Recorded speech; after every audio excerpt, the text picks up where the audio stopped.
Hello, this is Dr. Garrett Castleberry, Program Director for Communication, Media, and Ethics here at Mid-America Christian University. I am here with the Week 4 mini lecture discussion for the Media Culture and Social Influence class. And once again, like we did last week, I'm going to work through some of our discussion questions as a way to synthesize material in the class and put together some ties while answering some of your concerns for our students. And let's see here. Once again, some really thoughtful discussion questions put together, and I'll do my best to hit the highlights. There were many questions that I would love to just ruminate on all day long, and perhaps I will into the evening and weekend hours. Think about as I'm about to fall asleep on the pillow, but for the sake of time here, I'll have to strategically skim. And again, great food for thought. Unfortunately, we have the discussion boards as well as your own video discussion responses and even journals where we are able to continue this dialogue. And then don't forget, there will be future classes that you can enroll in where we will be able to keep this dialogic train a-rolling. That's what I called it. We're gonna name that dialogic train. See if we can define it by courses in. Okay, so this week we're looking at discussion questions and actually pulling back to some of the week 3 readings, and those had a lot to do with semiotics, signs and symbols, and that curtails even into our week 4 readings, which specialize in particularly a chapter on cultural codes, if I'm remembering correctly, and so there's some important discussion there. And just love the way we seem to be attaching to these themes. Let's see here.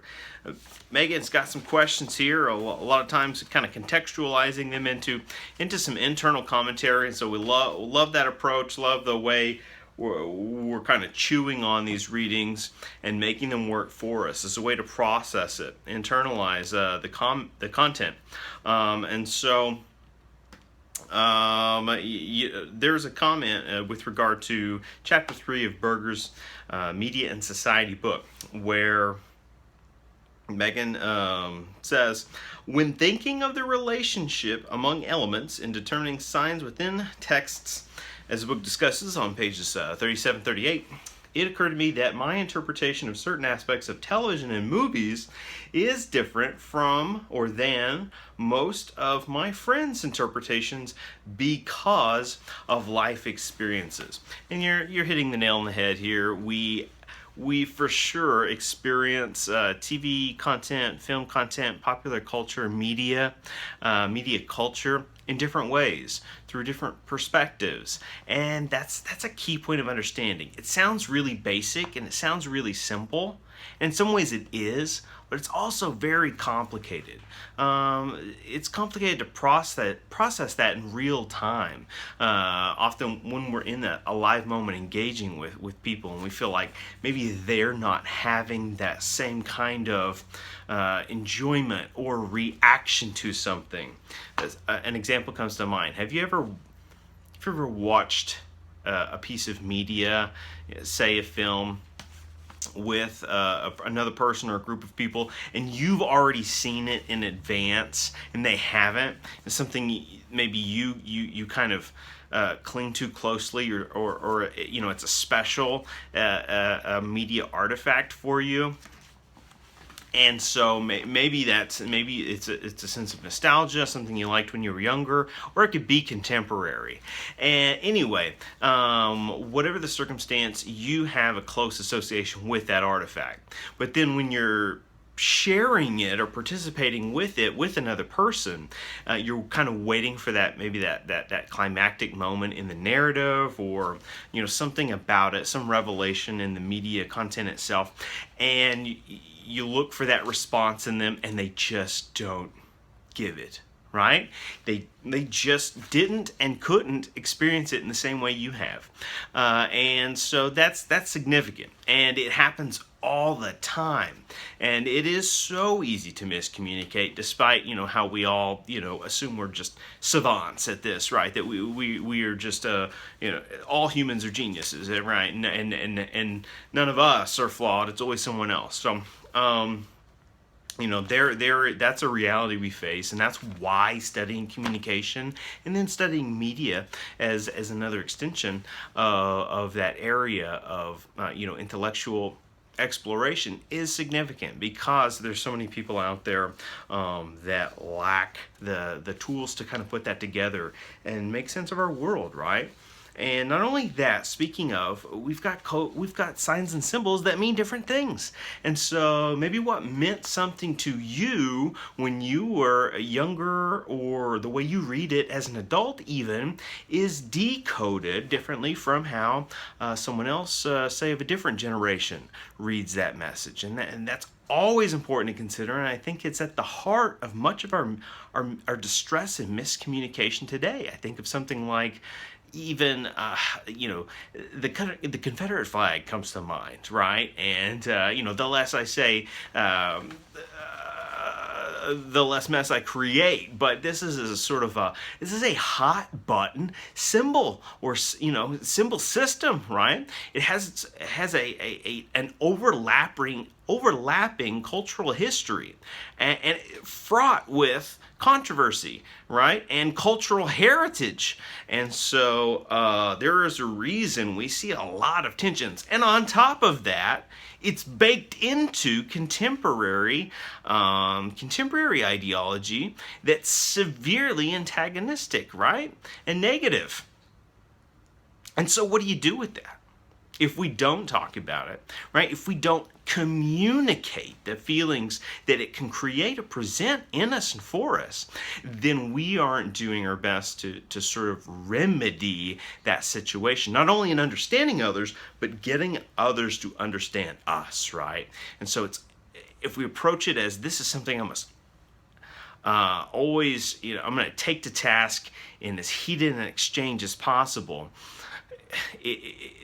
that in and of itself is a kind of set up to a stalemate of sorts. And so that's why we have to be able to, at times, even though internally it goes against our instincts, approach many of these types of media topics, right, and cultural topics with an objectivist standpoint, right? Something that allows us to read through a text or an artifact with as neutral a personal opinion as possible, so that we can maximize our ability to decode it, not just for ourselves, but for others, so that we can help kind of combat these antagonistic relations that are cooked into some types of media artifacts. All right. Okay, good food for thought there. Megan also says, "Hey, I love romantic comedies." Speaking of genre, as many women do, right? Females, and the question is this because of the female narrative? And there's a little bit of interpretation that would have to take place there. But is it because of the female narrative, or is it the narrative of romantic comedies that creates the female narrative, right? So a chicken versus egg, or chicken, which came first, the chicken or the egg? A chicken and egg question. And hopefully I'm not going to stir fry this too bad in a response. But there's always a little bit of column A, a little bit of column B to what you're suggesting here, and there is no finite definition of, well, this genre is masculine and that genre is clearly feminine. I think we've come to a place now where in what we call a postmodern society, right, everything's kind of fractured and fragmented and blended and blurred and mixed, right? All this genre mixing is going on, that it's not just about one thing belonging to one category. Categories are merely a way for us to organize and understand how the world works. So speaking of another term many of you brought up this week, stereotypes. Stereotypes as a thing that exist are not necessarily bad. They're an organizing system, an organizing function, a way that we cognitively can make sense of our world by categorizing our experiences of others, the things we interact with. It is the over-reliance of stereotypes or the unnecessary dependency upon stereotyping that can lead to what we call in communication studies ethnocentric behavior, ethnocentric thinking, or the term ethnocentrism, right? That's sort of that practice, that ongoing practice of stereotypical belief sets, right? Relying on stereotypes to inform our worldview. And that's where we get into danger and problems. So anyway, back to romantic comedies. It is very clear that there is, along a spectrum, right? Along the spectrum, a statistically significant number of females prefer romantic comedies as like a genre of choice, right? And so there's just natural elements of that storytelling style that the conventions that appeal on an emotional level, what we call emotional appeal, a form of persuasion. And so, yeah, so there's going to be some of that appeals more so, or to more females than say males, but it's not necessarily always the case, and we know this. Plenty of females enjoy that other end of the spectrum. I guess we call it the action genre or whatever the opposite of a romantic comedy is. Something very heavy on the testosterone. Antics, right? It's testosterone versus estrogen, and we're just refining this down to its essence. But they do translate these formulas into dollar signs. So you've got your content that skews more heavily toward males versus females. And this isn't, I'm not making things up or creating fake news here. Go into a theater for many of these subgenres, right? And look at who's going to certain kinds of movies. I've been to what was that movie with Amy Poehler and